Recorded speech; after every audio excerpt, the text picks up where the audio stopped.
देखिए, मुख्तार की कहानी सरकार समझ रही है कि हमने द एंड कर दिया, लेकिन ये तो सही है कि मुख्तार इस दुनिया में अब नहीं रहे। लेकिन जितने फूहर ढंग से सरकार के संरक्षण में उनके चहेते अधिकारियों ने दुर्दांत अपराधियों को बचाने के लिए मुख्तार अंसारी की हत्या करने की साजिश को अंजाम दिया है, जेल में, जबकि वो न्यायिक अभिरक्षा में होते हुए सरकार की ही कस्टडी में है, तो जो राजधर्म है उसकी हत्या हुई है। अब कोई इसे अपनी बहादुरी समझ ले तो अलग बात है। अब आप चैनलों के माध्यम से सरकार ये चलवा रही है कि उनकी मौत कार्डियक अरेस्ट, हार्ट अटैक के हुई। प्रथम दृष्टया पोस्टमार्टम में ये कारण आया है। हम इसका खंडन नहीं करते। थोड़ी देर के लिए हम इसे मान लेते हैं कि उन्हें हार्ट अटैक भी आया है, तो उस परिस्थिति में उनको पहुंचाने के लिए मेरा या जो परिजनों का आरोप है उसी वजह से ऐसा हुआ है। 19 तारीख को मुख्तार को जहर दिया गया, जेल में खाने में मिलाकर जहर दिया गया। मुख्तार ने खुद इसकी कंप्लेन न्यायालय में कराई। उनके वकील ने हमें भी बताया। हमने खुद जेल सुपरिटेंडेंट से टेलीफोन से बात की और उसने बताया कि हाँ, तबीयत ख़राब है। हम लोग डॉक्टर भी दो डॉक्टरों का पैनल बाहर से भी मंगाया है और जेल का डॉक्टर, ये 3 डॉक्टर उनका इलाज कर रहे हैं। हमारी ये वार्ता 20 तारीख को हुई है और उन्होंने कहा कि वो ठीक हो जाएंगे। हमने उनसे अपनी बातचीत में ये कहा है कि उनको जहर दिया गया है और इससे पहले भी उनके बैरिक का खाना चेक करने वाले जेल के कर्मचारी बंदी रक्षक को भी इस जहर का असर हो गया था। जेल में डिप्टी जेलर, जो उनकी जेल का बैरिक का इंचार्ज है, उसने भी एक दिन खाना चेक किया और उस जहरीले खाने को खा करके वो बीमार हो गया था और ये दोनों भी, इनकी जान बची है। हॉस्पिटल में 5 दिन एडमिट रहे हैं तब। और अब की बार ये जहर मुख्तार को भी खिला दिया गया धोखे से, तो इनको एडमिट करा दीजिए। उसने कहा नहीं, ये ठीक हो जाएंगे, हम इलाज करा रहे हैं। उन लोगों को जो आप बता रहे हैं, सही बात है, तबीयत उनकी ख़राब हुई थी, हमने एडमिट कराया था, लेकिन उसमें अलग अलग भिन्न भिन्न रिपोर्ट आई। एक में आया पॉइज़न का, लेकिन दूसरे में आया कि गैस थी, तीसरे में कुछ और आया। तो खैर उनकी बात अलग है, इनका हम इलाज करा रहे हैं। ये 20 को जब आप इलाज करा रहे हो, कह रहे हो ठीक हो जाएंगे, 21, 22, 23, 24, 25, 26, 6 दिन के बाद 3 बजे भोर में सुपरिटेंडेंट जेल बांदा ने रेडियोग्राम भेजा है मोहम्मदाबाद थाने पे और वहाँ से वायरलेस के ज़रिए मेरे घर आकर के पुलिस के कर्मचारियों ने एक दिया कि ये बांदा से आया है आपके लिए संदेश सुपरिटेंडेंट का। उस में लिखा हुआ है कि आपके भाई की हालत चिंताजनक है, हम इसे मेडिकल कॉलेज में एडमिट कर रहे हैं, आप वहाँ जल्दी से जल्दी पहुँचिए। जब हम वहाँ पहुँचते हैं 12 बजे दिन में, तो मेरी 12:30 पौने 1 बजे मुलाकात होती है। उस समय मुख्तार होश में थे, उनसे मेरी बात हुई है, लेकिन वो उठ के बैठने की स्थिति में नहीं थे। पेट बहुत ज़्यादा फूला हुआ था, उनका ब्लड प्रेशर अभी भी बहुत कम था, ऑक्सीजन लेवल कुछ मेंटेन हुआ था। उन्होंने बताया मैं जेल में बेहोश होकर गिर गया था और अब यहाँ आने के बाद धीरे धीरे मैं होश में आया हूँ, लेकिन हमारा इलाज अगर गंभीरता से ये लोग नहीं करेंगे तो हमारे बॉडी पे जहर का असर हो चुका है। मुझे जहर दिया गया है, सबके सामने उन्होंने फिर कहा। हमने डॉक्टर से बात किया कि आप रिफ़र कर दीजिए लखनऊ इनको पीजीआई के लिए या किसी और हॉस्पिटल में। तो उन्होंने कहा कि हम 3 से 4 दिन में इनको खड़ा कर देंगे। हमने कहा ऐसा मत करना कि इतनी देर तक अपने यहाँ समय बिता दो कि कहीं जाके इलाज ना हो सके। डॉक्टर के धर्म का पालन करना, समय रहते रिफ़र कर देना अगर कंट्रोल में ना आ रहा हो तो। उसने कहा हम 3-4 दिन में खड़ा कर देंगे, आप आके फिर मिल लीजिएगा। और मैं वहाँ से चला और 2 घंटा हम सफ़र किए होंगे, इलाहाबाद क्रॉस कर गए, जब तक मुझे वहाँ वकील ने टेलीफोन किया कि भैया ये फिर मुख्तार भैया को लोग जेल भेज रहे हैं। हमने कहा क्या हुआ? तो सारे डॉक्टरों से लिखवाया गया है, कुछ सादे लिबास में अधिकारी आए हैं और सबसे लिखवा लिया है कि मुख्तार फिट है, मेडिकली फिट है, इन्हें स्वास्थ्य की लाभ की कोई आवश्यकता नहीं है, इनके शरीर में फिलहाल कोई रोग नहीं है, फिट। और व्हील चेयर पे बैठा के उनको व्हील चेयर ढंगरा के ले आके एम्बुलेंस में लाद के सुबह में 4 बजे हॉस्पिटल में एडमिट किया जाता है और आईसीयू में डाला जाता है जहां क्रिटिकल पोजीशन में मरीज हो। 6 घंटा इलाज के बाद डॉक्टरों से लिखवाया गया है, कुछ सादे लिबास में अधिकारी आए हैं और सबसे लिखवा लिया है कि मुख्तार फिट है, मेडिकली फिट है, इन्हें स्वास्थ्य की लाभ की कोई आवश्यकता नहीं है, इनके शरीर में फिलहाल कोई रोग नहीं है, फिट। और व्हील चेयर पे बैठा के उनको व्हील चेयर ढंगरा के ले आके एम्बुलेंस में लाद के सुबह में 4 बजे हॉस्पिटल में एडमिट किया जाता है और आईसीयू में डाला जाता है जहां क्रिटिकल पोजीशन में मरीज हो। 6 घंटा इलाज के बाद वो होश में आ जाता है और उसके 4 घंटे के बाद बिना ऑब्जर्वेशन में रखे उसको 72 घंटा ऑब्जर्वेशन में उसको जनरल वार्ड में रखना चाहिए था। सीधे साफ बदनीयती और प्लानिंग दिखाई दे रही है कि वापस जेल में डाला जाए। तो जेल में डाल दिया गया। 24 घंटे में उसकी हालत बिगड़ गई। जिस दिन मौत हुई है उस दिन उन्होंने शाम को 3-3:30 बजे टेलीफोन से वार्ता किया है अपनी बहू से, अपने बेटे से। तो उसकी बहू ने, उसके बेटे ने उनसे जब बात किया है, वो वीडियो वायरल हो रहा, देखिए उसमें वो बोल नहीं पा रहे हैं। वो कह रहे हैं कि मतलब हम पर जहर का असर हो चुका है और हमारी बॉडी हमारा साथ नहीं दे रही है, हम बेहोश हो जा रहे हैं, हम खड़े नहीं हो सकते, हम बैठ नहीं सकते। इस कंडीशन में 3-4 घंटे बाद हमारा गैस भरा हुआ है पूरे पेट में। 10 दिन से मुझे बाथरूम नहीं हुआ है। अगर किसी को कार्डियक अरेस्ट होता है, किसी को हार्ट अटैक होता है, तो क्या ये सारी परिस्थितियां नहीं उसके लिए जिम्मेदार हैं? और ये सारी परिस्थितियां अगर हैं तो जेल का डॉक्टर कैसे लिखता है कि ये फिट है?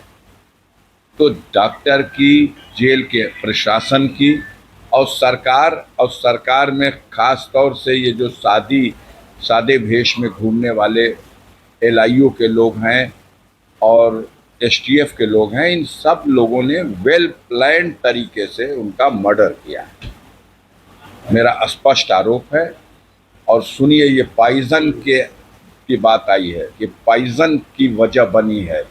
हार्ट अटैक हो सकता है, अभी बिसरा रिजर्व हुआ है, गया है जांच में, केमिकल रिपोर्ट जैसी भी है देखा जाएगा। उसके बाद भी और किसी डेथ का पता लगे या ना लगे, लेकिन अगर जहर से डेथ होती है तो मुख्तार अंसारी की बॉडी दफन की गई है मिट्टी में, और इस एहतियात के साथ दफन किया गया है कि अगर ज़रूरत पड़ेगी जांच में आगे भविष्य में कभी, तो 5 साल, 10 साल, 20 साल के बाद भी उनकी बॉडी का उस स्थिति में भी परीक्षण किया जा सकता है।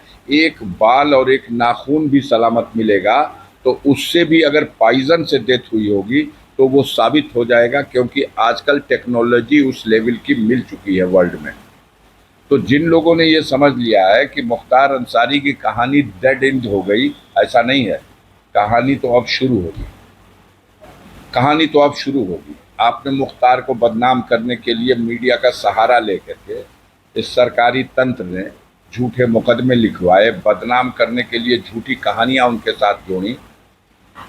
जेल में बंद करने के बाद उस आदमी के खिलाफ 50 से ज़्यादा मुकदमा जेल में भी है और 50 मुकदमा भी लिखा गया। अन्याय की पराकाष्ठा है। वो समझते थे कि हमने मुख्तार अंसारी को मिटा दिया। कल पता चला है उत्तर प्रदेश सरकार को, प्रशासन को और जो मीडिया के बंधु हैं उनको भी देखने को मिला होगा कि किसी की औकात की पहचान उसकी अंतिम ही यात्रा होती है। और कल मुख्तार की अंतिम यात्रा में लोग शामिल न हों, इसके लिए पूरी उत्तर प्रदेश सरकार ने 3 दिन में चप्पे चप्पे, नक्के नक्के पूरे पूर्वांचल में, आजमगढ़ में, जौनपुर में, मऊ में, बलिया में, चंदौली में, गाजीपुर के हर जगह पे एकदम जैसे अजीब दहशत का माहौल बनाने का प्रयास किया था, फोर्स मार्च। लेकिन परिणाम क्या रहा? हुजूम का हुजूम ऐसे निकल रहा था जैसे कि जमीन फट गई हो, इंसान निकल रहे हैं। सिर्फ सर ही सर दिखाई दे रहा था। इंसानों क्या एक समुद्र में सैलाब आया हो, और पागल हो गए थे देख करके अधिकारी। फिर उनके गुस्से का मुजाहिरा भी आपने देखा होगा, इनलीगल धमकी भी आपने देखा होगा। आज तक इस भारत में किसी को अपनी शव यात्रा ले जाने के लिए और किसी के दाह संस्कार के लिए कभी ये प्रतिबंधित नहीं किया गया कि शमशान घाट शव यात्रा में कितने लोग जाएंगे या शमशान घाट पर चिता में कितने लोग लकड़ी रखेंगे। और न किसी मुसलमान के लिए प्रतिबंध लगाया जा सकता है कि किसी की नमाज जनाजा में कौन शिरकत कर सकता है और कितने लोग कर सकते हैं, या उसकी मिट्टी कौन दे सकता है या नहीं दे सकता है, और इसके लिए अनुमति नहीं ली गई। धमकी दी गई कि आचार संहिता लागू है। कोई पॉलिटिकल आयोजन था, किसी पार्टी का सम्मेलन था, कोई धरना जुलूस प्रदर्शन था, आचार संहिता के उल्लंघन का विषय कहाँ पैदा होता है? धार्मिक राइट्स हैं, धार्मिक क्रियाकलाप हैं। अब आप हर चीज को मतलब जैसे लगता है कि अहंकार की प्रकाष्ठा है। सारे देश देख रहे हैं लोग उस वीडियो में जिस तरह का अहंकार दिखाई दे रहा है, और सरकार ने जो मन बढ़ाया है।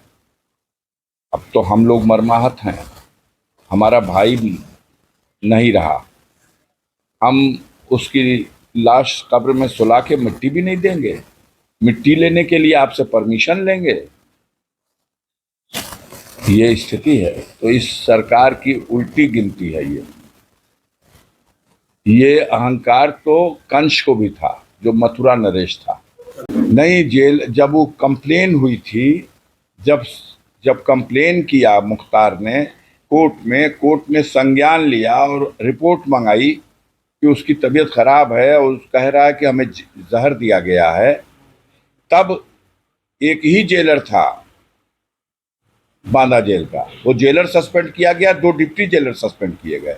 कि बात लीक कैसे हुई, उसके वकील से क्यों मुख्तार को मिलवा दिया गया, मुख्तार मिल करके अपना लेटर अपने वकील को कैसे दे पाया, इसलिए सस्पेंड किया गया। कि इस रहस्य को जेल के बाहर कैसे गया, इसलिए वो तीनों सस्पेंड किए गए। उनके हर गुनाह में आप सम्मिलित रहिए, और एक जगह कहीं आपसे गलती हुई, सर आपका भी काट देंगे और आप ही से गुनाह भी कराएंगे। ये नीति है। अंतिम शव यात्रा के दिन उनके बड़े बेटे अब्बास अंसारी नहीं शामिल।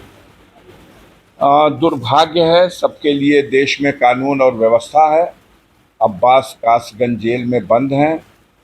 उनकी कई तीन चार मुकदमा तो मऊ में चुनाव के दौरान उनके खिलाफ लिख दिया गया आचार संहिता उल्लंघन का। 2-3 मुकदमे और उनके ऊपर हैं। जब वो नेशनल चैंपियन हुआ था, गोल्ड मेडल मिला था उसको निशानाबाजी में, तो उसने अपने लाइसेंस को, जो यूपी का लाइसेंस था, दिल्ली ट्रांसफ़र करा लिया था। उसमें क्या कमियां रह गई उसको आधार बना के एक मुकदमा, एक वहाँ की लखनऊ की एक ज़मीन को लेके एक मुकदमा, एक गाज़ीपुर की किसी ज़मीन को लेकर मुकदमा, ये सब लिखवाया गया है। ज़्यादातर मामलों में उसकी ज़मानत हो गई है। 2 मामले ऐसे रह गए हैं जिसमें अभी एप्लीकेशन उसकी हाई कोर्ट में पेंडिंग है। इसमें उसको शामिल कराने के लिए सीधा सा है कि पेरोल का नियम है कि पुलिस कस्टडी में किसी के परिजन की अगर इस तरह से मौत होती है तो उसके दाह संस्कार या मिट्टी में शामिल होने के लिए किसी को दिया जा सकता है। इस आधार पर हाईकोर्ट में दरखास्त दी गई, लेकिन अफसोस ये रहा कि जिस कोर्ट में ये दरखास्त पड़ी और जहाँ सुनवाई होनी थी, चूँकि वो एमएलए हैं इसलिए एमपी एमएलए कोर्ट में ही सुनवाई हो सकती है, तो वो कोर्ट उस दिन बैठी ही नहीं। सुबह में बताया गया कि लंच में बैठेंगे, लंच में बताया गया कि आज जज साहब बैठेंगे ही नहीं। तो जब बैठेंगे नहीं तो डिसाइड नहीं हुआ, और जब डिसाइड नहीं होगा, आदेश नहीं होगा, तो जेल से निकल के आएंगे कैसे?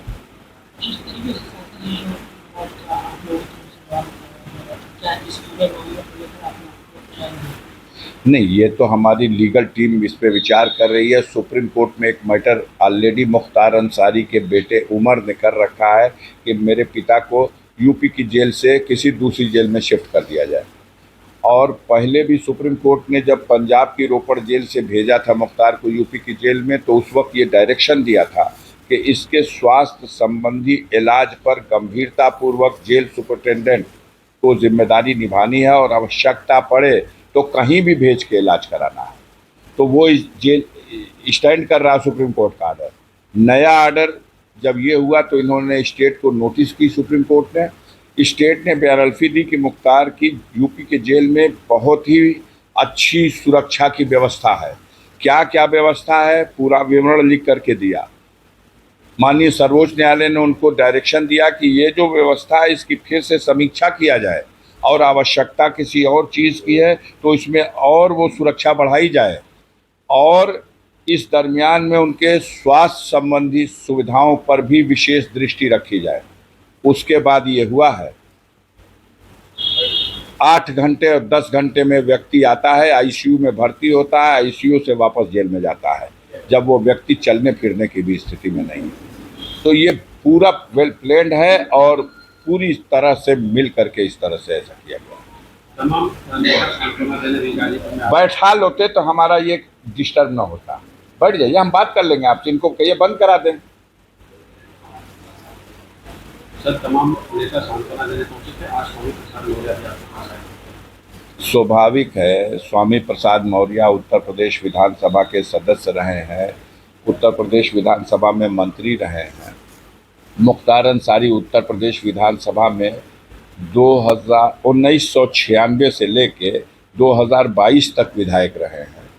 25 सालों तक वो लाखों जनता का प्रतिनिधित्व करते रहे हैं। तो उनके एक सदन के सदस्य इतनी लंबी अवधि तक, बहुत दिनों तक उसी पार्टी में जिसमें स्वामी प्रसाद मौर्य थे उसी में मुख्तार अंसारी भी रहे हैं।